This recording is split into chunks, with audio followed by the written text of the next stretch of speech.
Welcome Zach to another video.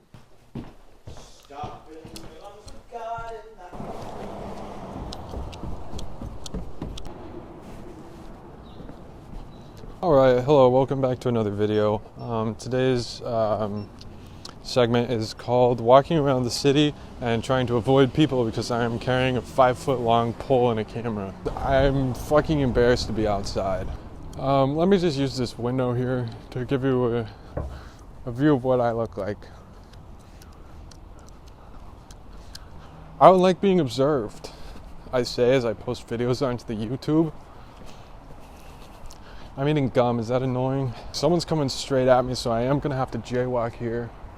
Oh, and I'm gonna get hit by a car. Fuck my life, basically. Basically, it's like, fuck my life. I'm really hoping that I can get onto this abandoned bridge and that no one will bother me. You know, beggars can't be choosers, and I never get what I want, so far doing pretty good avoiding all other people. And I think it's time for my main segment, which is 15 rules to live and die by in order to remain a dogmatic person. Rule number 1, once you make a rule for yourself or for other people, you have to follow it. And if they're not following it, then they're bad. Rule number 2, if you create a list that has 15 intros into it and you realize immediately that that's way too many, too bad. Rule number 3, even if your friend Zach criticized you earlier for having every list you write have 15 entries, you can always admit you're wrong, but doing so would make you not a dogmatic person.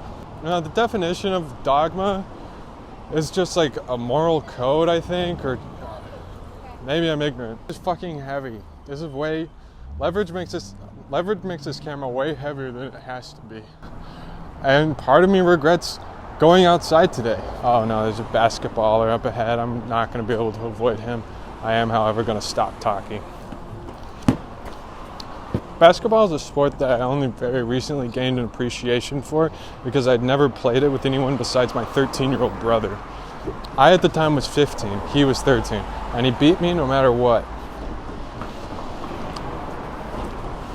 So I hate it. I hate the game. Again though, this camera is really fucking heavy. I really do regret this. I regret everything. Basically, I regret everything I've ever done. And that prevents me from doing new things, which I regret. I regret my nature. Oh God, imagine if I dropped my camera into the fucking freeway. A giant piece of text labeled foreshadowing appears. Conor O'Malley is a big inspiration to me, and you can probably tell because I'm standing on a bridge with a camera that's about 4 feet away from me. I really hope that there's nobody sketchy down here. Like, this is definitely a sketchier area that I'm walking into. Nah, I'm not going down here. I'm not going down here. I can see the village that's been built. It's just not my place to be, you know? That's no problem if you are forced into the situation in which you need to build yourself a shelter in a place that has very low foot traffic. That's like, it's a damn shame by our society that you have to live like that. Like, that's our fault. And that being said, I will not be going there. I just don't want to bother anyone, you know? That's why I'm carrying a camera on a 6-foot pole, walking around talking to myself. So, snakes. We're here to review snakes, let's not forget that.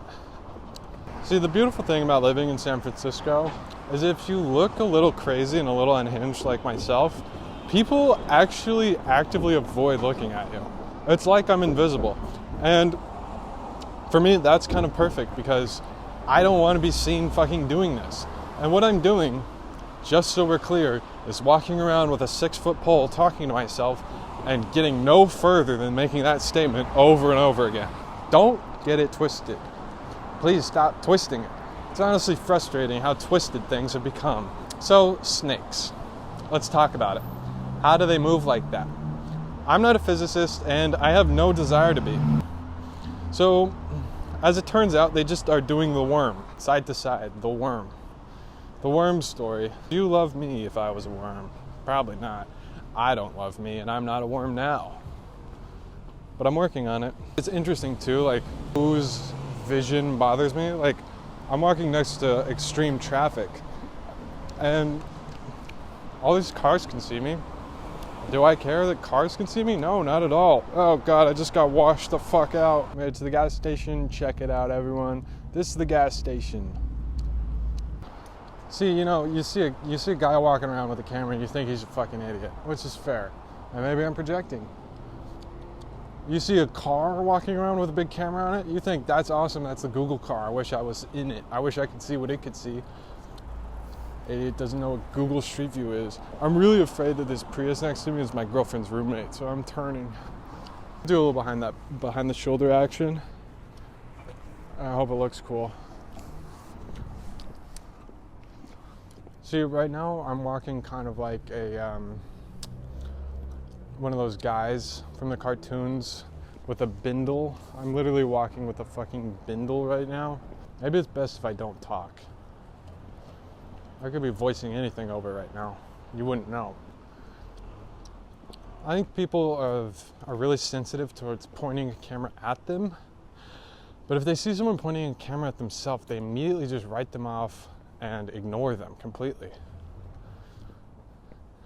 The state of film is bad. The state of video art is bad. Is this video? Yes. Is it art? No. Is it a podcast? It's too close for me to be comfortable. So my review of snakes. I think they're important. I think they're probably an important part of many ecosystems, and they don't particularly bother me. I think they're actually kind of cool.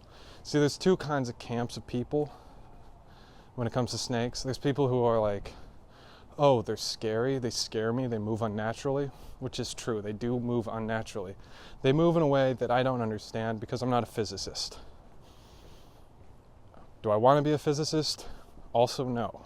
And then there's a second camp of people who think that snakes are cool because people are afraid of them. Those people are also annoying.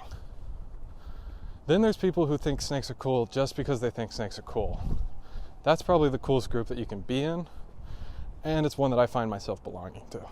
Snakes come in a lot of different patterns and sizes, and in some instances they are invasive, like in Florida. So people in Florida, I believe, shoot snakes all the time. Me, I don't shoot snakes because I don't see any. I don't remember the last time I saw a wild snake, but where I live, it's a high likeliness that if I saw a wild snake, it would be a rattlesnake, and, well, that's not good. Where I live is pretty obviously San Francisco. Yeah, people just don't really care. That's the other thing this is exposure therapy for, is this selfish obsession with the idea that people are looking at me. They almost never are. So I think being self-conscious and being self-absorbed, pretty similar feelings, pretty similar habits. Like, why am I so important that other people would be looking at me and caring? Like, I'm afraid that people are going to look at me and be like, look at this fucking idiot with a 6-foot-long pole and a camera attached to it, talking to himself. But in reality, they might just be curious as to what I'm doing, which is jaywalking. People really don't care. At least in a city. And that's why I like cities. See, I went to a soccer game the other night where most people were very clearly from the suburbs. Like, they just looked really happy and comfortable. And like, I could feel them looking at me. Like, in a city, people their eyes just glaze over you. They don't care. But there, they take a little bit longer to notice and a little bit longer to judge, I felt. I was certainly judging them, so maybe that's what they were noticing. Maybe that's what they were judging. So I'm shallow because I'm afraid that other people are going to notice me and judge me. So what I do is I judge them first. That guy just drove by, was definitely looking at me.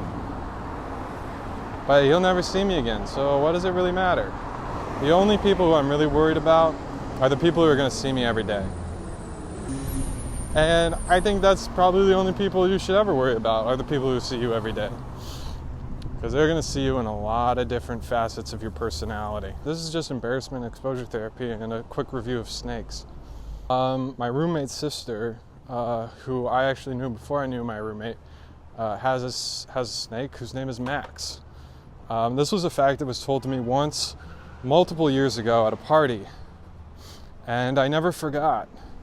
And my girlfriend is better friends with my roommate's sister, and I mentioned it to her, And she said, I had no idea that your roommate's sister had a snake named Max. And I said, I guess you just don't know her as well as I do.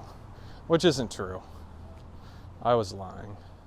So doing embarrassing things in public can be good for you. And I'm saying all this, but my neighbors are out in front of their house, so I have to avoid them. Because it's the thing, they're going to see me more than once today. More than just today. They'll see me other times. And eventually they'll develop a weird picture in their head of a guy who walks around with a 6-foot pole and a camera.